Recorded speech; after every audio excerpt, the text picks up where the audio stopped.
Bonsoir tout le monde, j'espère que ça va bien. J'espère que vous vous portez aussi bien. Aujourd'hui j'ai décidé de vous faire le lab en vidéo, le lab de la dernière séance, les labs je vais dire. Je trouve que c'est mieux que de vous envoyer des fichiers PDF. Donc le programme d'aujourd'hui sera d'arriver à pirater la machine Windows 10 en utilisant un payload reverse shell, TCP. Donc sans plus tarder, nous allons commencer. Je vais démarrer cela. Ok, voilà ma machine Windows. J'espère que je démarre. Et voilà mon terminal. Ici je vais essayer de faire une gestion normale de l'espace. Ok, je pense que là c'est bien. Ok, moi je vais commencer par vous montrer les commandes en attendant que notre machine se démarre. Donc d'abord nous allons avoir, bon, on va faire les choses étape par étape. Ok, nous allons d'abord démarrer la machine. Ok, avec le mot de passe. Ok, donc la machine se démarre. Ok, déjà nous allons vérifier si les deux machines sont dans le même réseau et s'il y a une communication qui passe entre eux. Donc je vais vérifier cela. Ok, bon, vous comprenez ce que j'entends, bien sûr. Il faut IP config pour pouvoir voir l'adresse IP config. Ok, donc on va essayer les ping.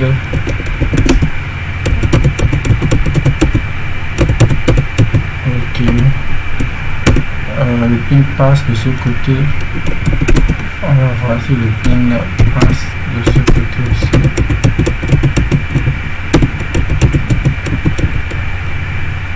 Donc je pense que voilà, le ping passe aussi. Donc effectivement les deux machines sont vraiment connectées. Donc nous allons commencer par la première étape qui est l'étape de la création du payload. Donc pour pouvoir créer le payload, on va commencer avec Metasploit en utilisant le module MSF Venom. Donc sudo MSF Venom. Donc je tiens à vous préciser que quand vous ne mettriez pas un outil de Linux, de Kali Linux ou bien de quelconque logiciel Linux, entrez toujours la commande -h pour qu'il puisse vous afficher l'aide. Donc voilà l'aide. Voilà, c'est l'aide que nous allons nous servir de l'aide pour pouvoir créer notre payload. Donc tout d'abord on a la commande, on a le son liste.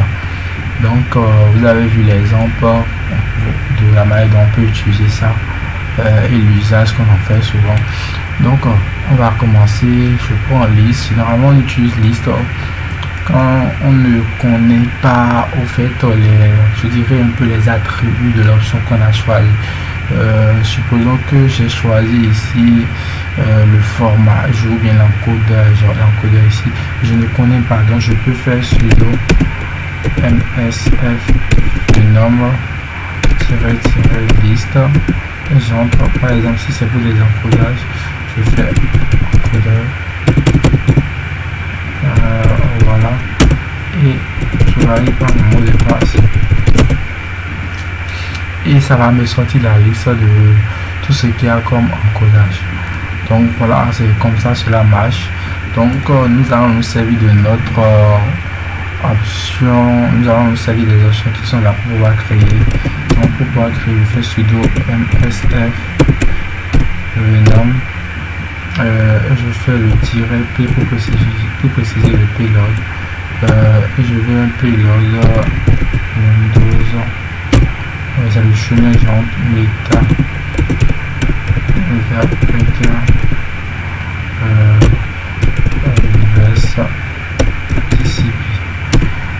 maintenant, nous allons préciser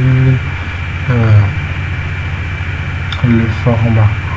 Ici, vous voyez déjà, on a déjà l'encodage, tout ce qu'il y a comme encodage. Nous, on va utiliser le Shikataganai. Je pense que c'est quelque part dedans. Voilà, Shikataganai, parce que c'est un excellent truc là. C'est un excellent encodage. Donc voilà, on a ici, nous sommes bloqués, nous ne connaissons pas le format. Bon, le format, on va chercher cela. Fois liste format et on patiente et ça va nous sortir la liste des formats. Donc ainsi de suite, c'est ce que nous serons amenés à faire lorsque on ne va pas reconnaître un élément ou bien les attributs d'un élément. Donc moi je préfère le exe parce que c'est l'exécutage généralement sous Windows et on veut créer le payload pour Windows. Donc je crée F et je fais le exe. Maintenant on vient à l'encodage -E. Je prends le Shikataganai.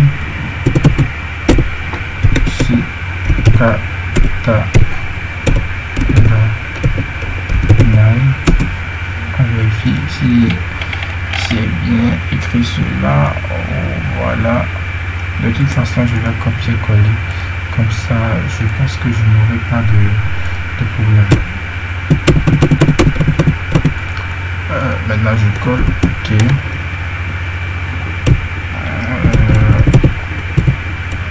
Maintenant,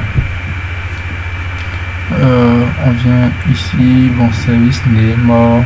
Service name, c'est généralement quand le payload sera exécuté au niveau du gestionnaire de tâches, le nom du service, on n'a pas besoin de ça. Ce sont des options un peu facultatives.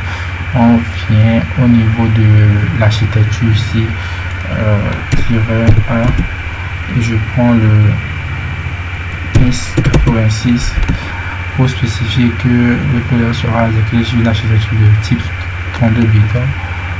La plateforme avec -P, plateforme Windows. Donc je vous rappelle, quand vous ne connaissez pas le nom d'une plateforme, vous voulez chercher pour Android par exemple, vous pouvez chercher ça avec la commande et -list plateforme. Donc les badka, on va essayer de prendre les badka -B pour tout ce qui est mauvais caractère qui sera utilisé dans l'offuscation. L'offuscation, c'est dans la capacité de l'algorithme de MSF Venom à cacher le payload. Donc voilà, on vient au niveau de bon, je prends -I pour les itérations. C'est l'itération, en fait, c'est le nombre de fois que le payload sera encodé pour que l'antivirus ne puisse pas le détecter. Donc on va prendre 6 fois, parce que 6 fois, je pense que c'est déjà quand même un peu énorme. Maintenant on va, donc vous pouvez aussi ajouter du code, ce que vous voulez. Après, bon, on va rester sur du simple et puis écrire notre payload. Donc le L pour ça, c'est le 172 adresse IP de ma machine 107.1 et le L port c'est le 8080. Donc après ça, je valide pour pouvoir. J'ai oublié quelque chose, excusez-moi. Le tiret O pour pouvoir spécifier le nom du payload.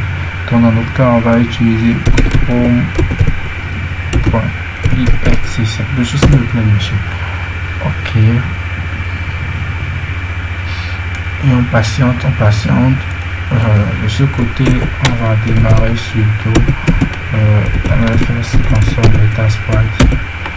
OK, on sera en train de patienter. On va voir ici que le payload sera créé dans quelques instants. Le payload a été bien créé.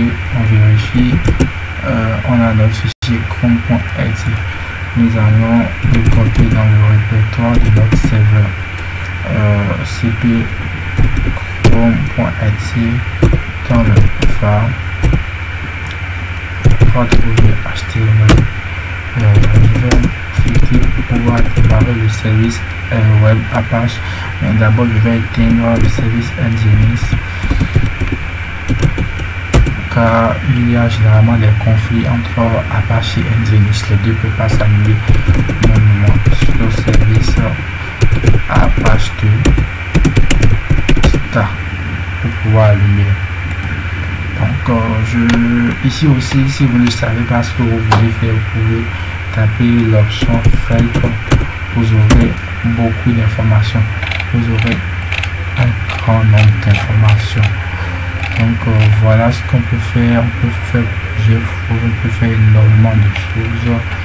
On peut chercher par exemple un module. Bon, commencer, nous on va chercher un module. Je me rends compte que je ne connais pas aussi les options de recherche tangente, le -H, et j'ai aussi des exemples d'options.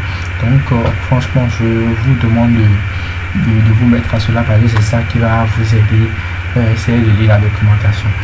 Donc CH, je prends le type, je lui précise que je veux un exploit de type multi.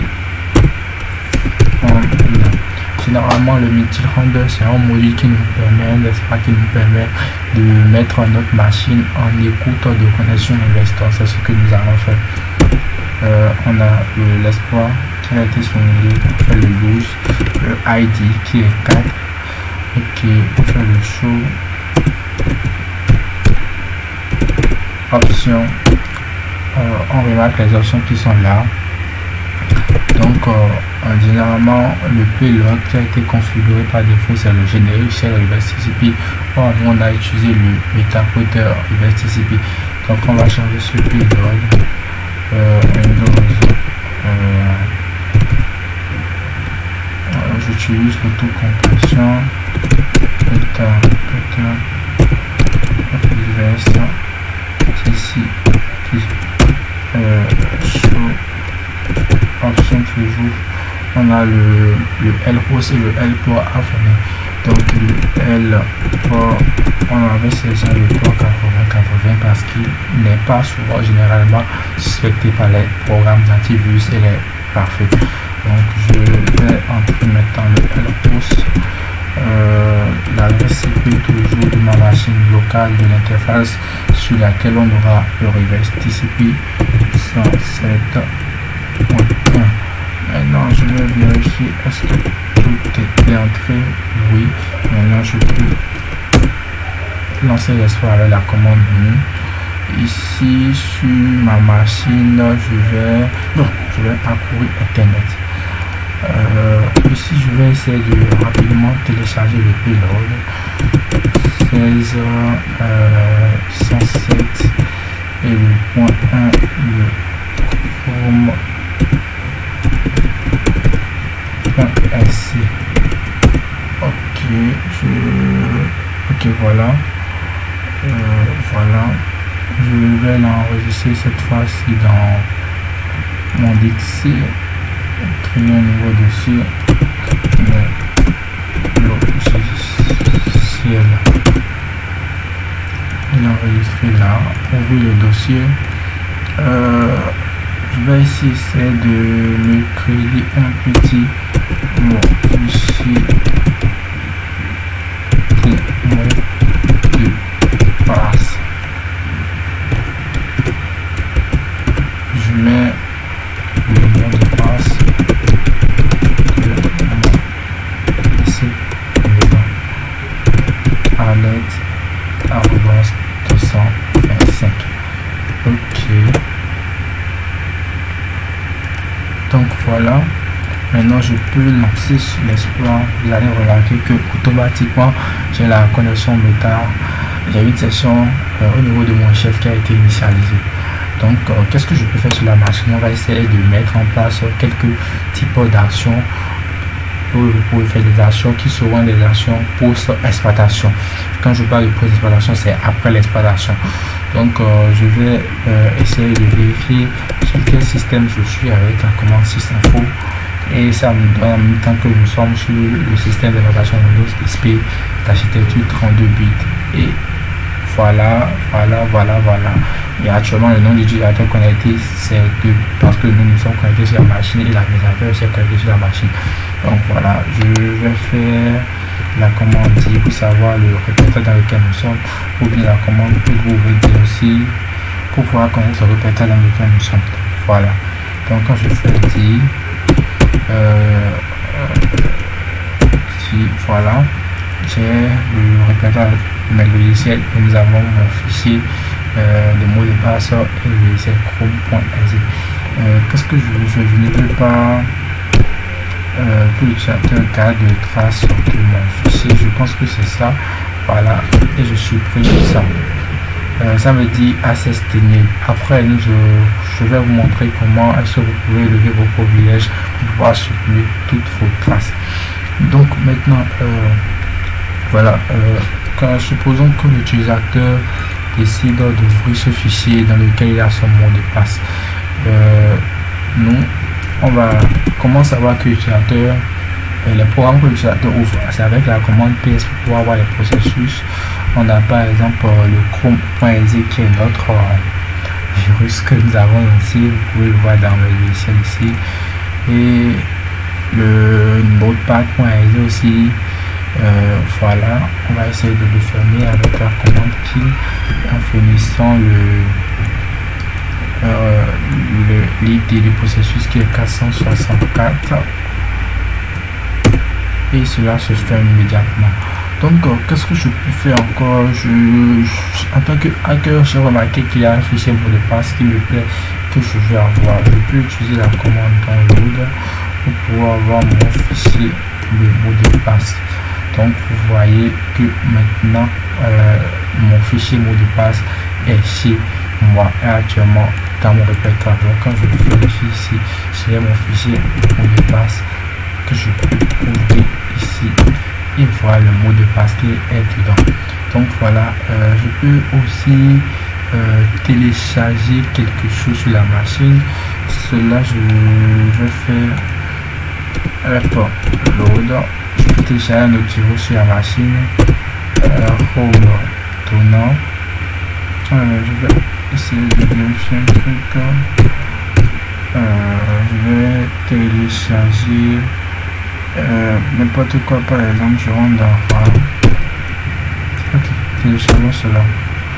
Donc cela a été téléchargé sur la machine. Je peux le chercher, je pense, dans documents, trucs comme ça. Moi je pense que cela a été téléchargé sur la machine. Ok, voilà. Donc vous pouvez effectuer beaucoup de tâches sur la machine, vous pouvez élever les privilèges, vous pouvez escalader les privilèges, vous pouvez faire de la persistance. Bien évidemment, certaines ce sont des thèmes qui seront abordés dans les vidéos d'après. Je ne vais pas essayer de trop faire durer la vidéo parce que ça va devenir un lien à un moment donné. Donc sur ce, je vous dis à la prochaine pour les autres vidéos du lab.